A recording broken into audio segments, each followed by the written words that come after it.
first question is as follows. Graphs f of x equal k squared and g of x equals x squared plus bx plus c are sketched below. The graphs intersect at A and G touch the x-axis at point half and 0.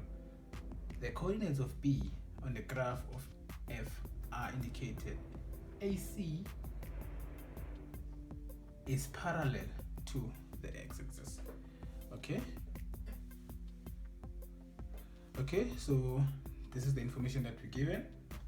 So we're given f of x is k squared. We can see that is the exponential function, which is going to be this one, f. Okay, and then again we're given the g of x, which is that.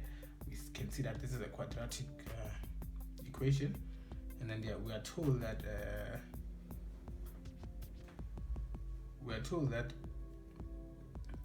this line AC is parallel to the x-axis. So that means if we know that value, we can find, if we know that y value, we can find the same y value here. All right, so that's that. So now let's look at the first question.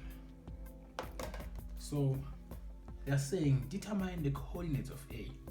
All right, so we know A is where these two graphs meet, and then we can see this is y-intercepts for both of these functions. Okay, so if it is y-intercept for both of these functions, so we can use either g of x or h of x, or either f of x or g of x to find this point. Okay, we know when we're looking for y-intercept, we let our x be 0.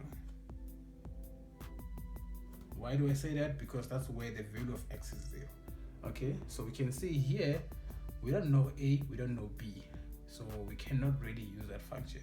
So what can we use is we can use the exponential function. So we're given y is the same as k to the x, but if we let x be 0,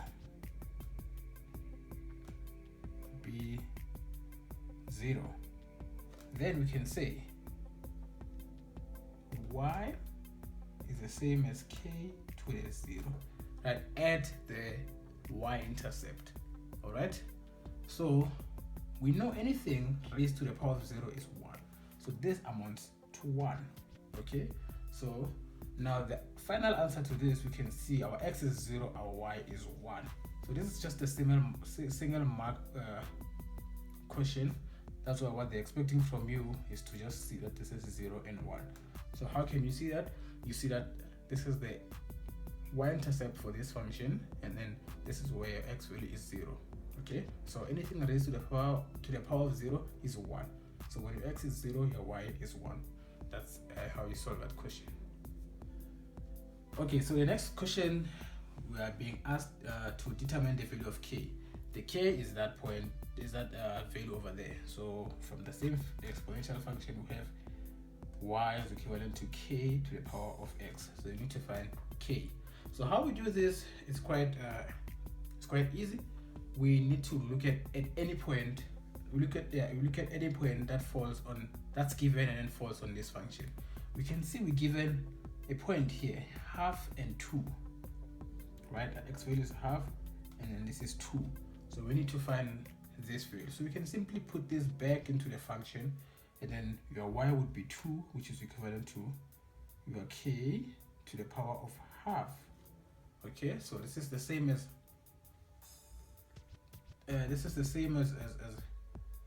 saying the square root of k is equivalent to 2, right? So we can square both sides. To remove that exponent of half, square this side, square this side. In other words, you can square to remove that square root. You can see that 4 is equivalent to k. So that's our value. So k is equals to 4. That's how you solve that. All right, so our next question, we're asked to show that a is equals to 4, b is minus 4, and c is 1. Okay, so we'll do it here. We know C is your y-intercept. This we have shown. The y-intercept of this parabola is the same as the y-intercept of f because they intersect at that point. So you can simplify, you can state that out. F and G have the same y-intercept of 0 and 1. So therefore your C is 1. Okay, so that we found from that point over there. So the next one to find is A and B. All right, so finding A, we can rewrite this quadratic as y is the same as A into x minus p squared minus q. We know this formula. This is the formula to represent a parabola quadratic in terms of its turning point. Okay, so we know that this and this are exactly the same. So, but these are your turning points. All right, so when these are given, because we know we can see where the turning point is, so we can simplify this and say, well, this is A into x. Okay, so what's that point? So it's going to be x minus half, right? Remember? So that's x minus half squared plus q. Your q would be 0 because your turning point is at a point half and 0. So I'm taking those turning points and I'm putting them back here. Okay, so that's our equation. All right, so what we can do here, we can look for any other point where this function passes through g of x. If we have a point, it's going to give us a y value and an x value, and then we can calculate a. So let's look at that. But we cannot use the very same point, which is a turning point, because when you do that, your x value is going to be half, and then they're going to cancel out. We're going to get a 0 squared. So let's look at any other point that's given. Yes, we are given 0 and 1 there, right? That 0 and 1 is the same point that the function passes through. So we can say when your x is 0, which is a, when your x is 0 minus half all squared, your y is 1. Okay, so your a is going to be 1 over what you're getting here, which is 1 over 4, which is the same as 0.25, right? And then that gives you a value of 4. So that is your a value.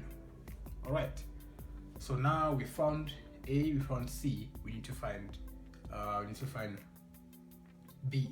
So how can we find b now?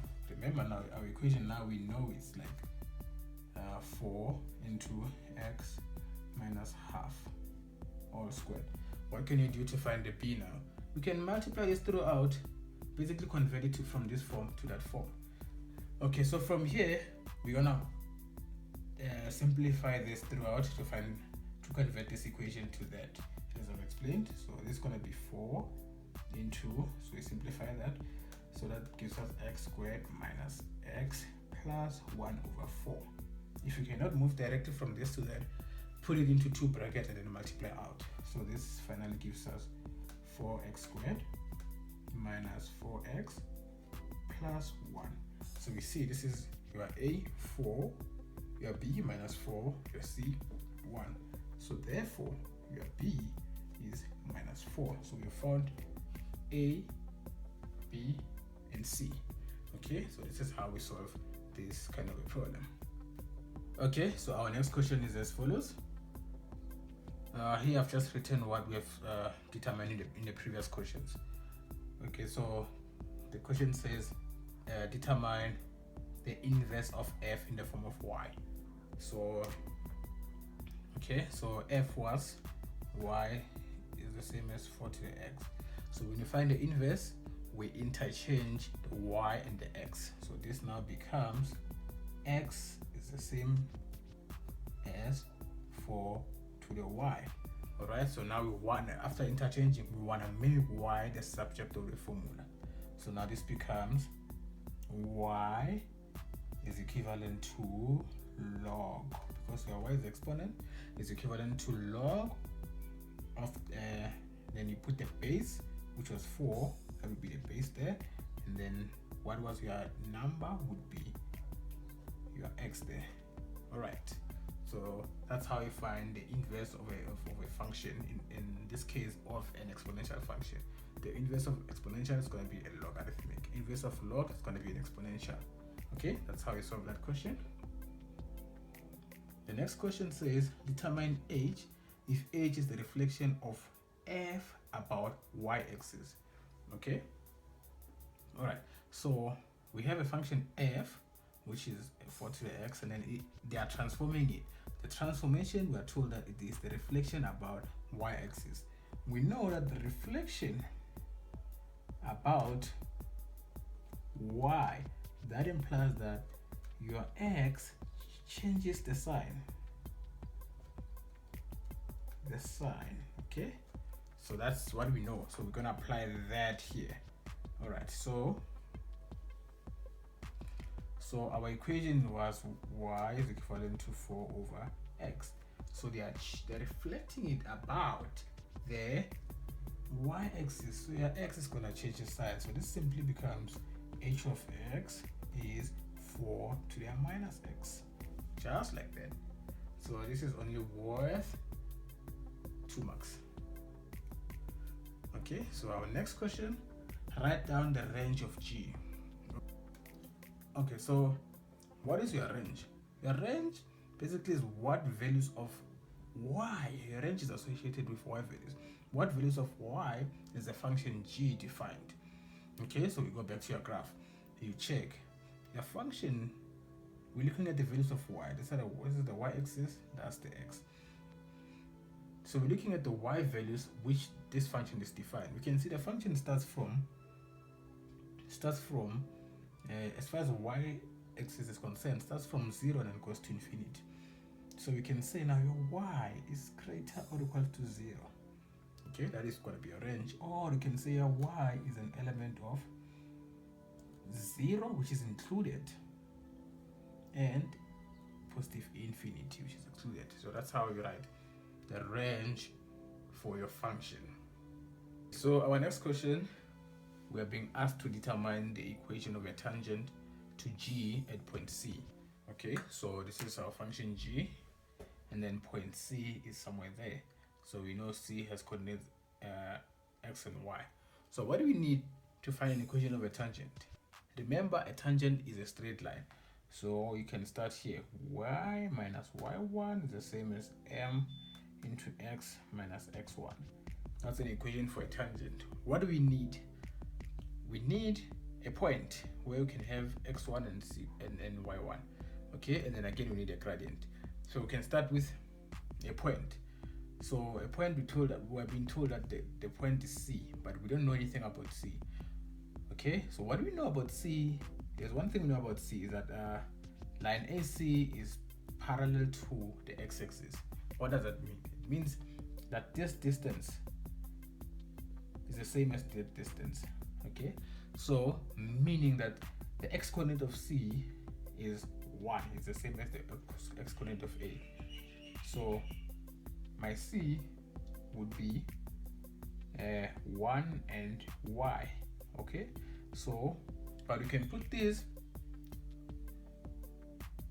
Okay, so this is actually wrong. So my C would be x and 1. Right, this is the y-axis, what we know. So my C would be x and 1. So we need to find out what the x value is. So, but we know the function. We can put the value of 1 in y and calculate the value of x. That will give us that will yield y to be 1. So this is what we do. So we know y is the same as 4x squared minus 4x plus 1. So if y is 1, we have 4x squared minus 4x plus 1. So we're looking for the value of x that makes y to be 1. So we can see that this is going to cancel out. So So we have 0, which is equivalent to 4x squared minus 4x. Okay, so more ka divide ka 4 throughout, and then divide by 4, divide by 4. Okay, so shalaga x squared minus x, and then elegant is 0. So you can see x is equals to 0, or x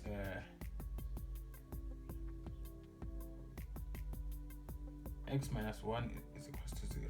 Okay, so again x are 1. So what confirm this makes sense.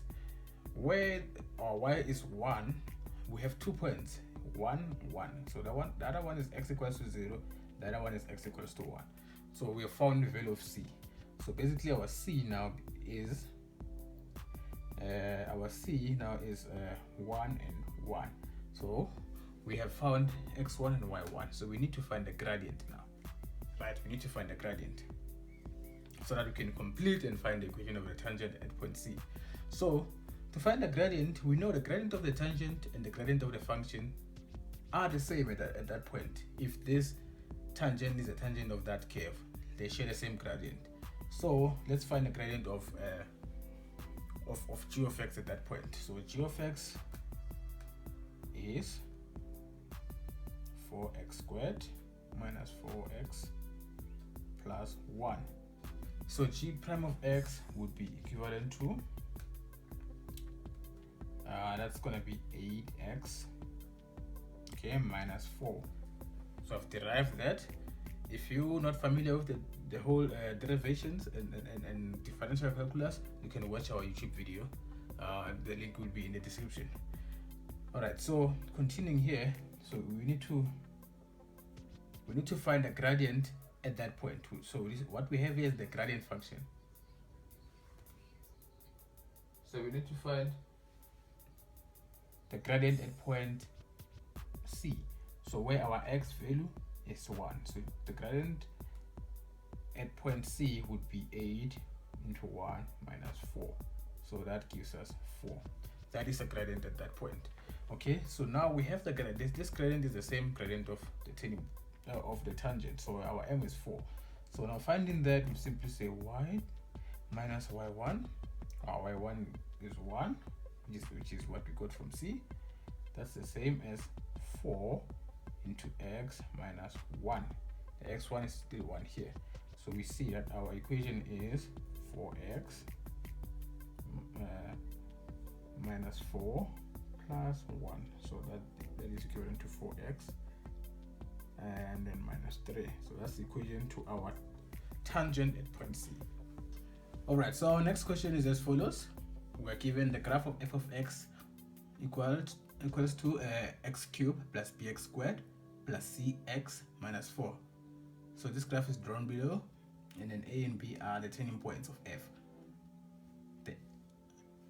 The x and y intercepts are clearly indicated. Okay, so this is the graph of f. So that there's a straight line here, we can see it's g, and then they gave us the intercept as 1 and 0, and then 4 and 0. All right, so they gave us the y-intercept as 0 and minus 4, and then we have a turning point which you don't know what the coordinates are. The first question says show that the values of b is equals to -6 and c is 9. All right, so this b and c comes from the standard equation. We know that this function takes this form. It's a cubic function, so it takes this form: ax cubed plus bx squared plus cx plus d. Okay, sharp. So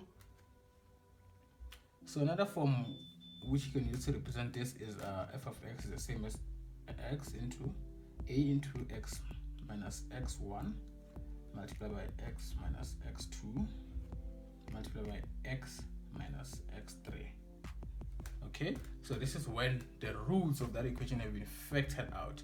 Okay, and then we also have to include this a, because this a is important.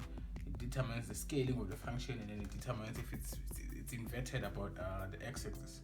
All right, so we have this. So we have said these are your roots, right? So this would be root 1, root 2, and root 3. Why are they 3? Because it's a cubic function. So it has 3 roots because it's a cubic function. All right, so they have given us the roots here, if you can check. So we have the root here, or roots here, and then we have a single root there. Okay, we also know that when you have a function that has a turning point at an x-intercept, that turning point is a repeated root. Okay, so if we have a turning point at a root, that root has to be repeated.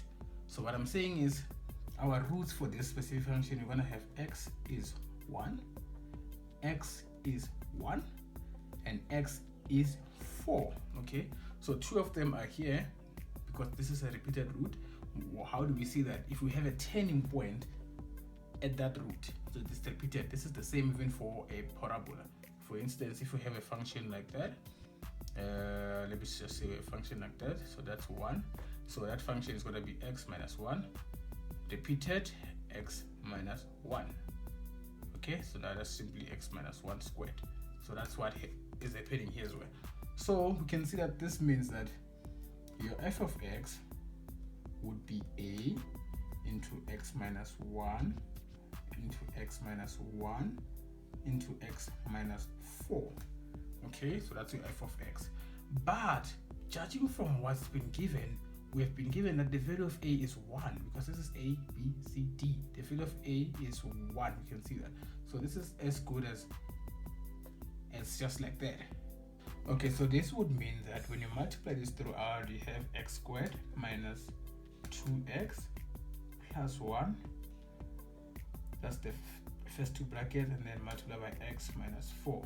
So that can be further simplified to, when you multiply everything throughout, we have x to the 3, and then you're gonna have minus 6x squared, and then we're gonna have 5 plus 4, that's plus 9x, and then you have minus 4. Okay, so that's what you get. So you need to compare the function that you have and what's given there. So we can see our a is 1, we can see our d is minus 4, so our c would be plus 9, our b would be minus 6. That's the same as what they wanted us to show. So we use our roots to go back to find the original equation. That's how we solve this question.